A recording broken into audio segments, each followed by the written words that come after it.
begin with?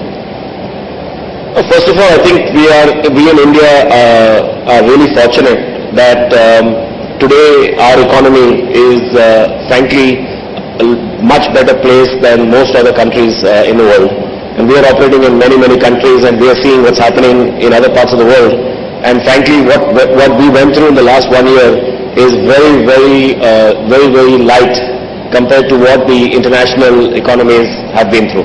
So I don't think, frankly, India was that badly affected. The government and the business themselves did a fantastic job in making sure that we didn't feel the pain as the businesses in the late 90s felt.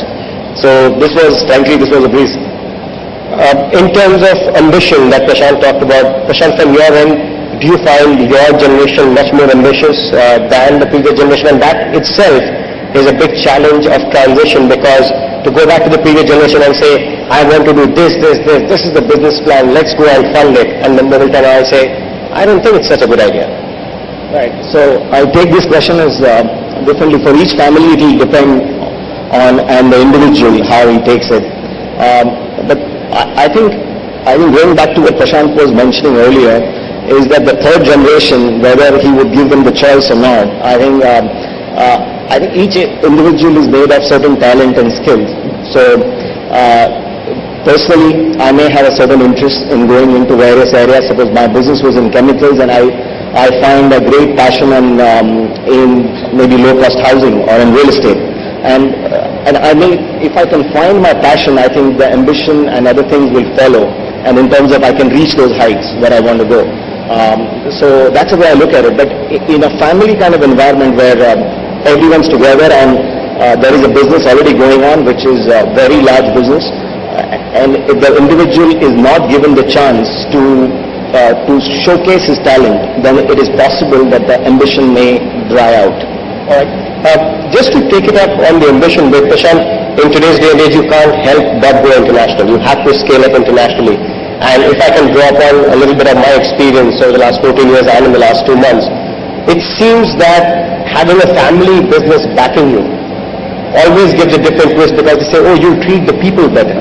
Do you think that inherently is a big advantage when you go to the deal table, saying that, look, we are just not cutthroat, and don't mind if there's a private equity person here, private equity kind of a guy, we are backed by family values, and we can do this in this manner. But it's all about people at the end of the day today.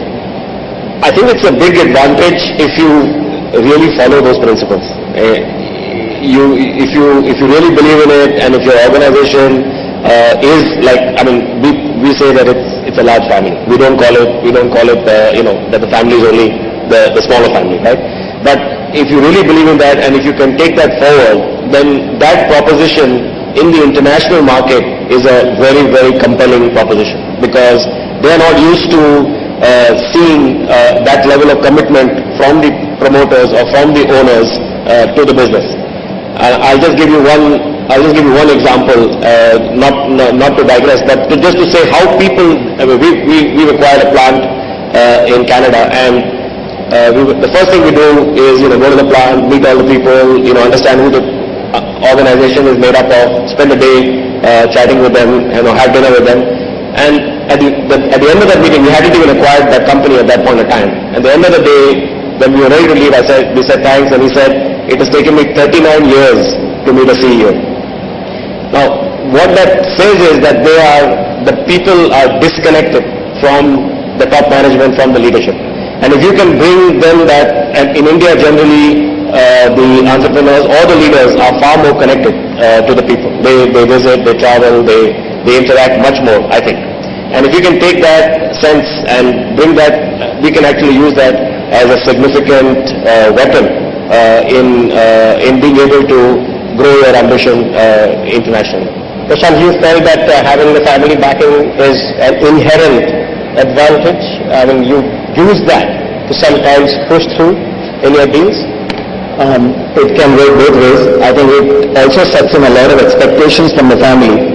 So, and from the general surroundings, that you have to be able to achieve a certain height and a certain scale.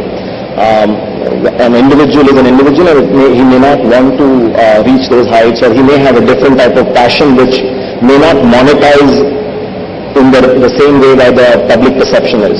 So it could go both ways, but definitely it is an inherent advantage if you, monetarily, if you have the money on your side, then definitely you can pursue many activities, right? And you can do it very easily. All right. Let's try and get in some questions before we wrap this session up. I know I will do the audience questions. Can I just have a quick look at the... We're going to start with the SMS questions because we have many and we have picked a few. So let's start with that. Fantastic. Are you up on the screen? Can I see them on the screen as well? Yeah, you'll be able to see them on the screen. Okay. The first question from Rohan. Okay. Can you highlight the crucial aspects for a successful family business? I think pretty much Prashant is enlisted, but Prashant, if you were to summarize, I'll actually ignore the one which is next, which is about me, so we'll ignore that. But go ahead, crucial aspects. No, I think comes back to the basics, right? So the first clearly is communication, and the second one, again, I'm going to repeat this because I do believe that these are really the few values which has kept at least our family going, and hopefully will keep all these going. And that the one is communication, the second one is alignment with your objectives, not only as a business, but I would even add alignment in how do you want, even in family values, right? You've got to have similar family values, and the younger generation has to be willing to accept and to abide by those family values, because you can't have complete diversion even on your family values. And I think the third one is patience and ability and willingness to work at it. Prashant, what's been your experience? What are the crucial aspects according to you, if there are any different? I think Prashant has covered it all. But the crucial aspect would be, one of the other things is to, again, I'll go back to my earlier point of finding the passion or the talent in the individual and putting him in the right place, and so that at least there is a self-actualization in that, even in a large business, that can take place. All right, self-actualization. All right, go ahead. Next question, actually, Srinath, it's for you, so let me ask it. What made you switch from... I'll do it at the end of the session. I will respond to this. I will respond to this at the end of the session. What made me switch? I'll come to that. All right, let's go ahead. Next question is for Mr. Ruia. Did you ever have the feeling that you shouldn't be part of the family business and go out and start your own? Was it ever a choice? But did you ever have an option? As I said, I started much earlier than I had a choice. So, but I think along the journey, there are many times when you feel that, being in a family is difficult.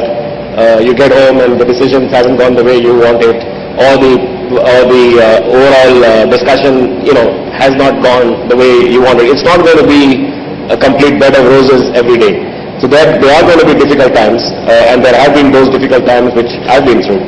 But I think the next day in the morning, if you set back with the same passion and the same goals, and the feeling of wanting to keep the togetherness there, then I think in the end, if you reflect back, the best decision, at least what we have made, or what I've made, is to stay very much part of the family. All right. That's right. Question for Mr. Ruia from Fardeen, and I'm going to paraphrase that. How do you cope with the work-life balance? After all, when you go home, you're meeting the same people you're meeting at work. Let me tell you, they do meet the same people because they all sit in the same room. Prashant, how would you reconcile with that? Actually, that's a tough one. What do you consider work and what do you consider home, right?